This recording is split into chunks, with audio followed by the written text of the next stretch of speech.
আল্লাহর রহমানির রহিম। আমরা আজ এই সর্বদলীয় প্রতিরোধ সমাবেশ থেকে মহান সৃষ্টিকর্তার নামে শপথ করছি যে জুলাইয়ের গণ আকাঙ্ক্ষার পক্ষে বাংলাদেশের স্বাধীনতা সার্বভৌমত্বের প্রশ্নে আমরা সকল দলমত নির্বিশেষে ঐক্যবদ্ধ থাকব। যে ভারত বাংলাদেশের বিরুদ্ধে অঘোষিত যুদ্ধ ঘোষণা করেছে এবং এর বিরুদ্ধে জাতিসংঘের সাধারণ পরিষদ এবং সিকিউরিটি কাউন্সিলে আমাদের অনতি বিলম্বে যেতে হবে। আইনে বলে আপনি যখন আপনার দেশের সন্ত্রাসীদের আশ্রয় দিয়ে তাদের মাধ্যমে অন্য কোন দেশের অভ্যন্তরে বিশৃঙ্খলা এবং সন্ত্রাসী কর্মকাণ্ড করবেন, তার অর্থ হচ্ছে আপনি সেই দেশের বিরুদ্ধে যুদ্ধ ঘোষণা করেছেন।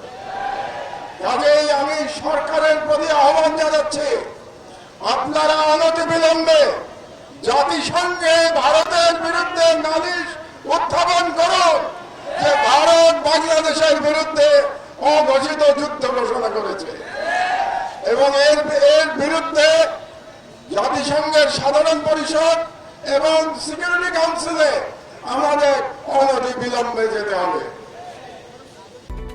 Japan Bangladesh joint venture company JBS holdings limited.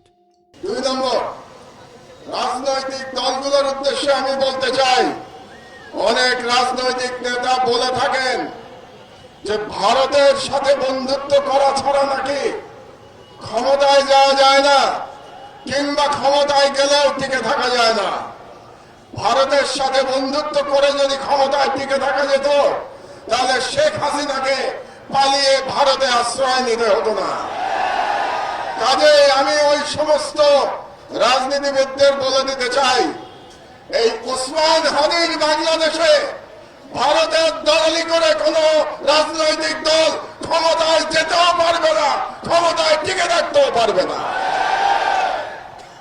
3 নম্বর, আমি ভারত সরকারের প্রতি আহ্বান জানাচ্ছি, আগামী 25শে ডিসেম্বরের মধ্যে আপনারা খুনি মৃত্যুদণ্ডপ্রাপ্ত শেখ হাসিনা এবং আসাদুজ্জামান খান কামাল এবং হাদির হত্যাকারী হাদির উপরে আততায়ী যারা ছিল, তারা যদি ভারতে আশ্রয় নিয়ে থাকে, তাদেরকে 25শে ডিসেম্বরের মধ্যে আপনারা হস্তান্তর করুন, প্রত্যর্পণ করুন।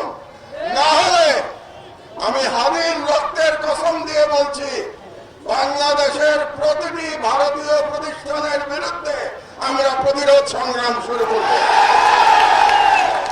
আমি সরকারের প্রতি আহ্বান জানাচ্ছি, 25 তারিখের মধ্যে যদি এই খুনিদের পাঠিয়ে দেওয়া না হয় বাংলাদেশে, তাহলে বাংলাদেশে কর্মরত প্রতিটি ভারতীয়ের ওয়ার্ক পারমিট বাতিল করতে হবে। আর আমি জনগণের উদ্দেশ্যে বলতে চাই, এই অথর্ব স্বরাষ্ট্র মন্ত্রণালয় দিয়ে আমাদের নিরাপত্তা পাওয়া যাবে না।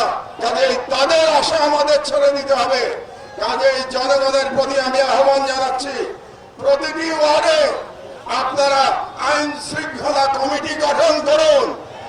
সমস্ত রাজনৈতিক দল মিলে একসাথে কমিটি গঠন করুন।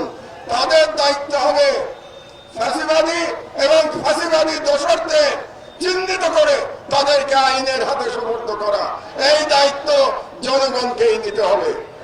এই কটি কথাই আমি আজকে বলতে চাই। সন্ধ্যা হয়ে গেছে, আমাদের হাদি হয়তো এতক্ষণে সিঙ্গাপুরে পৌঁছে গেছে।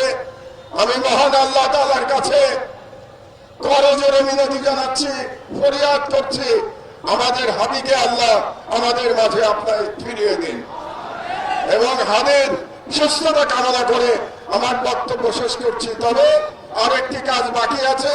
ইনকিলাব মঞ্চের তরফ থেকে আমরা এখন একটি শপথ বাক্য পাঠ করব। আপনাদেরকে আমি বিনীত অনুরোধ জানাচ্ছি যে আপনারা হাত উঁচু করে এই শপথের সাথে একাত্মতা প্রকাশ করবেন। শপথনামা। বিসমিল্লাহির রহমানির রহিম। আমরা আজ এই সর্বদলীয় প্রতিরোধ সমাবেশ থেকে মহান সৃষ্টিকর্তার নামে শপথ করছি যে জুলাইয়ের গণ আকাঙ্ক্ষার পক্ষে বাংলাদেশের স্বাধীনতা সার্বভৌমত্বের প্রশ্নে আমরা সকল দলমত নির্বিশেষে ঐক্যবদ্ধ থাকব। দেশের গণতন্ত্র, মানুষের অধিকার ও জাতীয় স্বার্থের বিরুদ্ধে যে কোনো দমনমূলক ফাঁসিবাদী ও পরাধীনতামূলক রাজনীতির বিরুদ্ধে প্রতিরোধ করে তুলব এবং ভারতীয় আধিপত্যের তাবেদার জনবিরোধী ও রাষ্ট্রের স্বার্থ বিরোধী শক্তি, গুম খুন ও গণহত্যাকারীদের দল,